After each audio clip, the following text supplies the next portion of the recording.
Hello everybody, it's me, Dana, and can you believe it? We're in the last week of November. 2013, at the beginning of the year, my general message that was coming through loud and clear was year of transformation. Transformation meaning a lot of things were going to be changing and transforming into new things beyond our imagination. And this year has been about releasing the old thoughts, the old patterns, the old beliefs, the old residue, the old hurts, the old relationships and patterns that just were not serving us. And didn't mean it was an easy thing. A lot of us had a lot to let go of and a lot of learning and growing to do in this past year. If you think back to the end of 2012, where were you? What was predominant on your mind? What were you wanting to bring in 2013?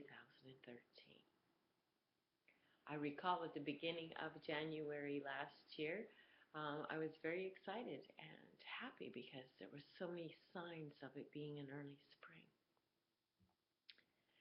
Later in the year, I recalled meeting a woman who was a little intuitive, and her saying to me that my father would be passing in early spring. I assumed she meant that year, and that was not the year. But this year, when there were all sorts of signs of an early spring in January, is when my dad passed. So that was a great, big, huge transformation and part of my journey.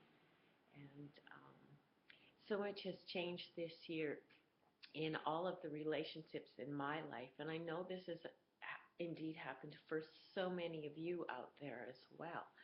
A lot of us had to let go of things that just weren't working anymore. And at the time, it seemed impossible to not have those certain people, places, or things in our lives. But as we moved forward, we did realize that that was necessary for new growth to come. Okay? So I'm being guided this morning to pull a card from the fairy deck and just give everyone a general message for the next couple of days as we ease into the last week of November. Okay? I'd like you all to spend some time this week in the evenings if you can, or in the mornings if it's better for you, and just quietly sit there with a pen and a paper and contemplate where you were at the beginning of the year and what you're grateful for that has happened in 2013. What came in? What are you grateful for letting go of? And when we get into that mood of gratefulness and gratitude, then the world and everything in our world looks differently. If you look at it differently, it changes. Okay? My father passing in January, of course, was very difficult. But he had been in so much pain and struggling with the effects of cancer and cancer treatment for so many years. And his body was deteriorating, and it just wasn't a super duper beautiful quality of life the last few years. And in a way, it gave me much peace when he passed, because I knew he was in a much better space. And actually, my connection with him has been quite wonderful in the last little while. I feel his presence, and I feel like I can talk to him sometimes easier than before. He has a better understanding of whom I am and where I'm coming from than he did when he was in the role that he was playing while he was here. My father was one of the few people who supported me emotionally. And there were some times in 2012 We kept in touch via email because he couldn't speak very well because of the vocal cords being burned out, and his ears were always infected. So this verbal communication was very challenging. And at one point, he said that the tone of my voice hurt his ears. That hurt. That was really hard to hear, that the sound of my voice hurt him to listen to.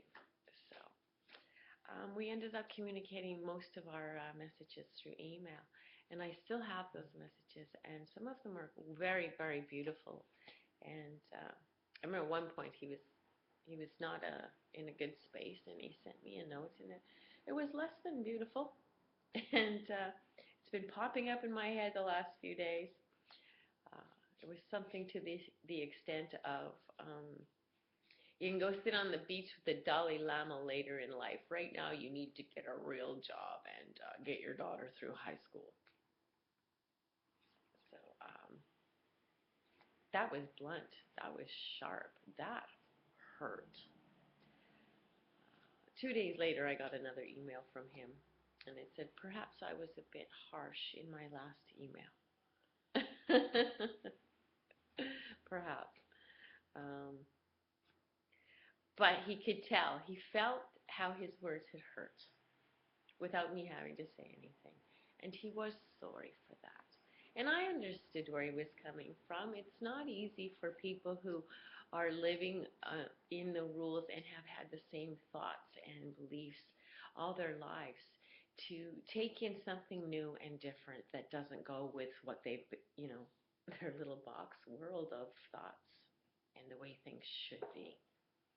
And I've taken the path of looking outside of the box. I wanted to know what the other people with the other books that weren't available in school were talking about. I wanted to know what else was going on in the world, not just what was on TV, because sadly there's really not a lot on there. My brain was curious. My soul was starving for information that resonated with it, that made sense, because all of the other stuff did not make sense, didn't feel right. And just because my family had no experience or anything of those things out there did not mean it was wrong or bad. It did prevent me from exploring sooner, yes. But when the soul wants to know, it wants to know, and it seeks and it looks.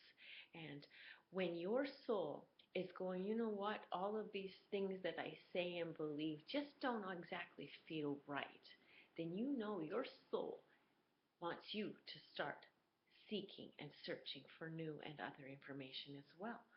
Because it's when it's not happy and it deep, deep, deep down inside, it knows something's not right. Something's not right. It's like you can have the best sales pitch given to you in the world, but deep down inside, you know when something's not right. And when you trust that, your inner knowing above anything else, you go a lot further. Doors open. Things change. The world transforms. The thoughts and feelings that you carry and the rules and regulations, if they're not making you feel good, consider what they are. Write them down. Go, well, maybe I could actually have a slightly different thought than this one that's not making me feel so good. The boy. Well, I know this one because I've pulled it before. And it's just like the card in my Law of Attraction deck. And it talks about your childlike young adventure, looking at the world through the eyes of a young exploring boy. Imagine being one of the lost boys with Peter Pan. And when you look at the world with wonder and curiosity and joy and potential, it sees and shows so many different things to you. It really does. I'm going to read this one. Got my glasses out. I knew. Number 21. The boy. Adventure, freedom, youth. The eternal boy is like Peter Pan, the boy who never grows up. What is important about the boy? We are told that we are inevitably to grow up, grow old, and die. And we do, at least part of us does. But there is another part of us that, like Peter Pan, stays eternally young. And not just young, but boy young, masculine young, the part of us that wants to seek adventure, live dangerously, live heroically, and die gloriously. In fairy, the part of us that is the eternal boy can roam free forever. Male or female, we all need to acknowledge the boy within us and let him run free. If we do no more than say, go fly, have adventures, we have done enough. When the boy turns up, take a minute to find the boy inside of you. He may be hiding.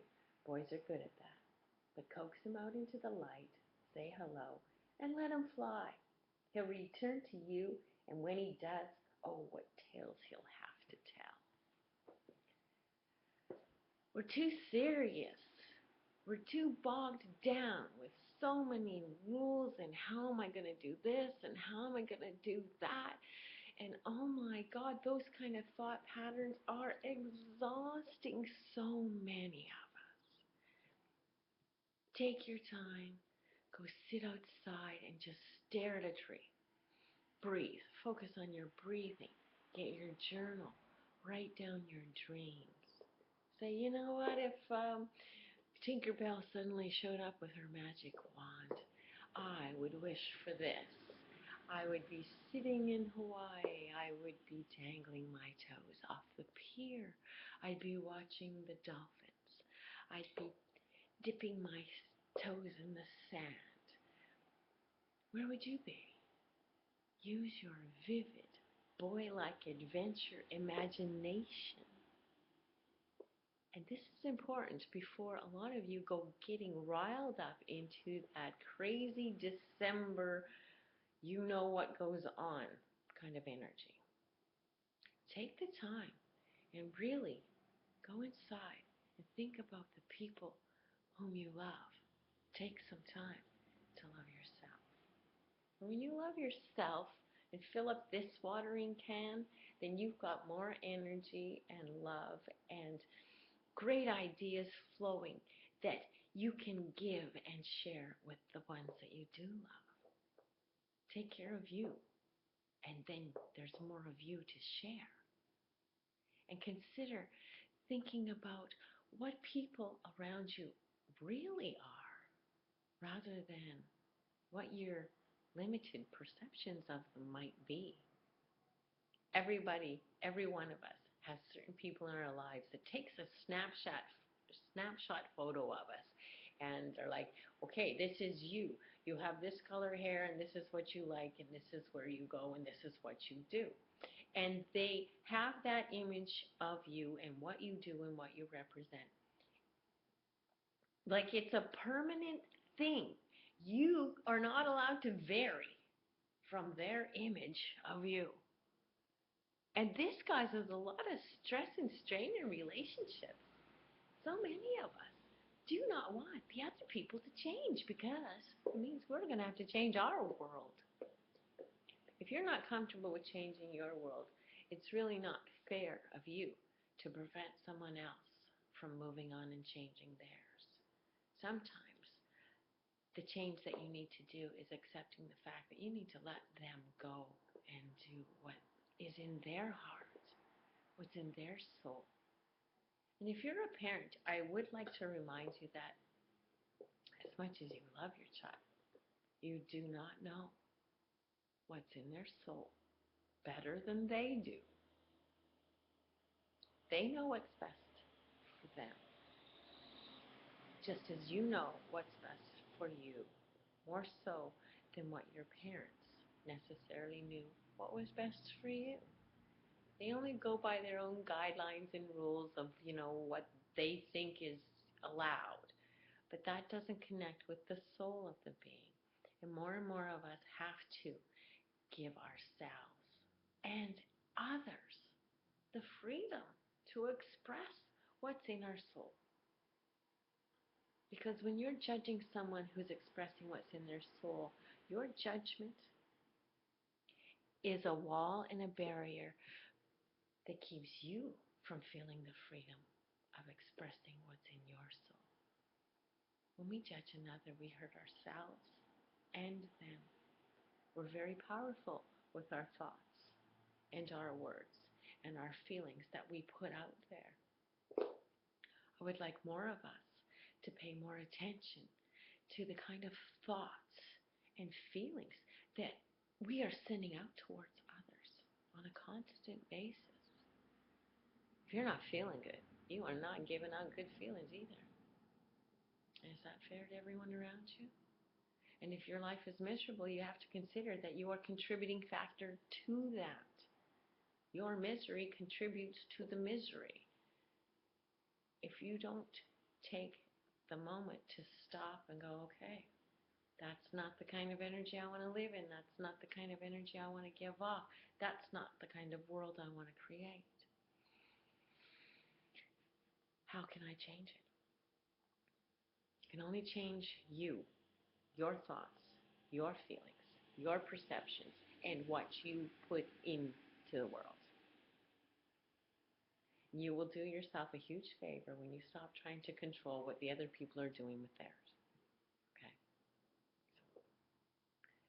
People come to you for help when you have something of value that they are seeking for. If you're constantly feeling like, oh, I keep telling them and they're not listening, well, then that means what you're offering is not of value to them at this time. So please stop trying to offer it to them. And maybe go look in the mirror and offer it to yourself instead. Give your best advice to yourself. Work on you, making your things better, instead of trying to get everyone else to make their world better just so you can be happy. That's not how it works. That's backwards thinking. This is where I am this week. I hope this message helps a lot of you get through the next few days and go into quiet contemplation and, perhaps go over the year in review. And what surprises did it bring you? What surprises came this year? What excited you this year? And what are you inspired to move forward through into in the next few weeks, in the next few months? Smells to all of you. I hope everything is going great in your world this week. It's me.